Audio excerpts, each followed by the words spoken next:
Welcome back to the Pocket English Podcast, the place where we take those big, heavy grammar books and turn them into something you can actually use while you're standing in line for coffee or sitting on the train. I am Emma, and today I have a bit of a confession to make. I was looking through some old English textbooks earlier, and Mark, I actually felt exhausted just reading the first chapter. Every sentence was so long, so formal, and honestly, so robotic. It felt like I was reading a manual for a dishwasher rather than a guide on how to talk to people. I know exactly what you mean, Emma. I remember when I was first learning a second language, I thought that if I didn't use five-syllable words and complex tenses, people would think I was a beginner. I spent so much time trying to build these massive, complicated sentences in my head that by the time I was ready to speak, the conversation had already moved on. I was trying to be impressive, but I ended up just being silent. It is a very common trope for our listeners in that A2 to B1 range. You want to sound professional and mature, so you reach for the biggest words you can find. That is the big myth we are busting today. The truth is that native speakers, especially in our daily lives, use what I call micro-English. We use short, punchy, high-impact phrases that get the job done with half the effort. If you want to stop sounding like a textbook and start sounding like a real person, you need to learn to simplify. Before we dive into the specific phrases that will change your life, make sure you hit that subscribe button and turn on the notifications. We want to help you grow your English one pocket-sized lesson at a time, and subscribing ensures you never miss a chance to practice with us. Now, Mark, let's talk about the action shortcut. This is my favorite part. Think about how many times a day you use the word go or the word eat. In a textbook, you might learn words like consume or depart or arrive. You might say something like, I am currently consuming my morning meal before I depart from my place of employment. Emma, if I said that to you at 7 in the morning, what would you think? I would think you were a robot sent from the future to study human breakfast habits. It is just too much. In the real world, we use the word grab.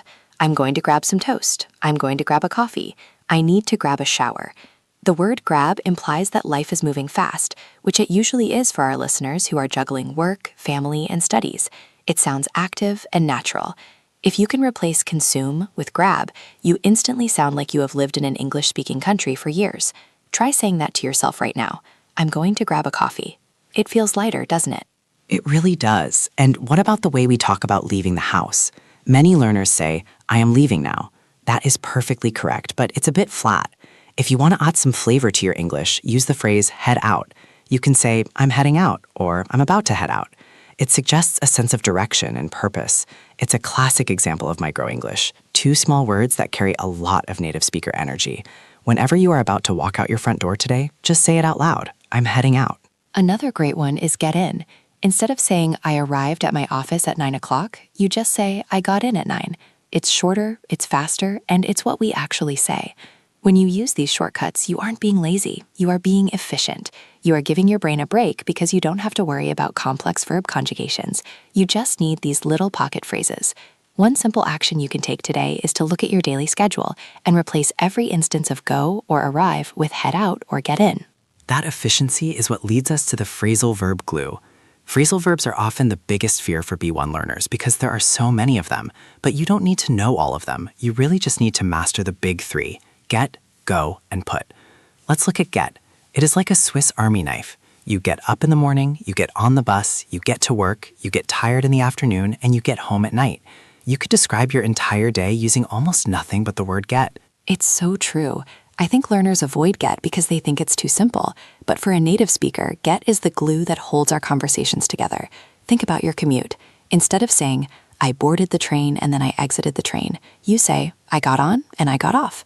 If you are stuck in traffic, you don't say, I am experiencing a delay in my transit. You say, I'm getting stuck. Mastering get is the fastest way to bridge the gap between sounding like a student and sounding like a peer.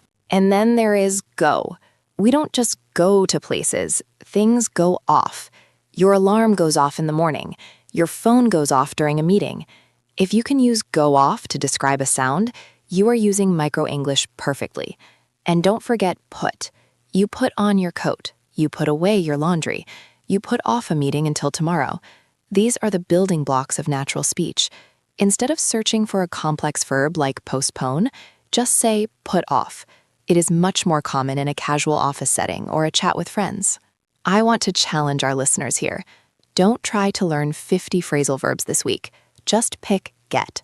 Spend one whole day trying to use get as much as possible. Notice how it fits into almost every situation. This is how you build that natural intuition. You are training your brain to stop looking for the hard way and start seeing the easy, pocket-sized way. This leads us into a slightly more technical but very important point about grammar, which is the simple present secret. This is a mistake I see all the time. Because learners are taught the present continuous very early, that is the I am doing form, they tend to use it for everything. They say, I am waking up at 7 every day, or I am walking to work every morning. To a native ear, this sounds like you are describing a movie that is happening right now, but it doesn't sound like a habit. Exactly. For your daily life and your routines, the simple present is your best friend. I wake up, I walk, I work, I relax. It's shorter and it's more powerful. When you use the simple present, you sound more confident and decisive. It's the difference between saying, I am trying to learn English, and I learn English. One sounds like a struggle, and the other sounds like a fact.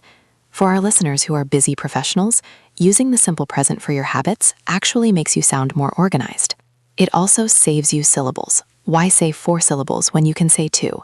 Micro-English is all about conservation of energy. If you use the simple present for your routines, you have more mental energy left over for the difficult parts of a conversation. Let's try a quick drill.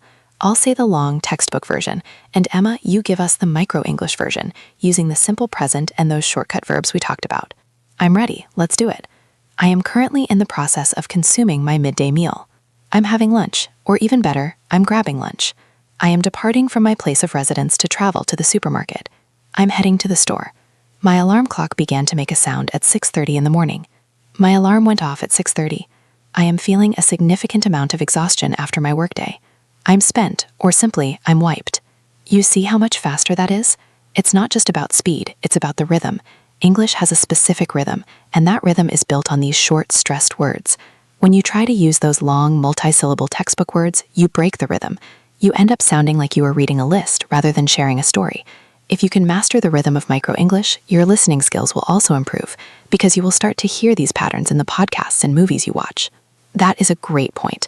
When you know that people say got in instead of arrived, your ears start listening for those sounds. You stop being confused by fast speech because you realize people aren't speaking fast. They are just speaking simply. They are using these tiny phrases that blend together. One thing you can try today is to listen to any native speaker and count how many times they use a word like get or go. You will be shocked at how often it happens. As we start to wrap this up, I want to talk about the psychological side of this. We know that many of you are 25 to 35 years old. You are in the middle of your careers, you are traveling, you are meeting new people. There is a lot of pressure to be perfect. But perfection in English isn't about being a walking dictionary. It's about connection. When you use micro-English, you lower the barrier between you and the person you are talking to. You sound more approachable. You sound more like a friend. I think that is the most important takeaway. Simple English is not for beginners. Simple English is for experts who know how to communicate effectively. Think of your English like a pocket. You can't fit a whole library in your pocket, but you can fit the essentials, your keys, your phone, and a few really good phrases. If you carry those essentials with you, you can go anywhere. You can handle a morning routine, a busy commute, a lunch meeting, and a relaxing evening with ever feeling overwhelmed by grammar. We want to see you put this into practice. It's one thing to listen to us talk, but it's another thing to actually use these words. Your challenge for today is very simple. Pick one micro-English verb we talked about today. Maybe it's grab, maybe it's head out, or maybe it's get. And use it in the comments below to tell us one thing you did today. If you grabbed a coffee, tell us. If you got to work late, tell us. Just one sentence. It's a tiny step, but those tiny steps are exactly how you build a lifelong habit of speaking natural English. And if you found this helpful, please give this video a like and share it with a friend who is also struggling to move past that textbook stage. When you engage with the video, it helps us reach more learners just like you who want to talk about real life in a simple, natural way. We are so proud of the progress you are making.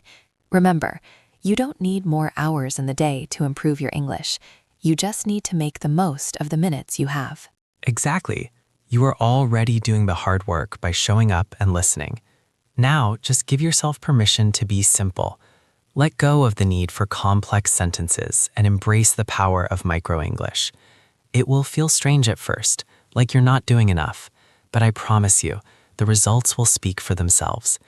You will feel more fluent. You will sound more natural, and you will finally feel like yourself when you speak English. Thank you for joining us in the pocket today. Take these phrases with you, use them when you're out and about, and notice how much easier it feels to just talk. We will be back soon with more short, friendly lessons to help your English grow. Until then, keep it simple, keep it natural, and keep practicing.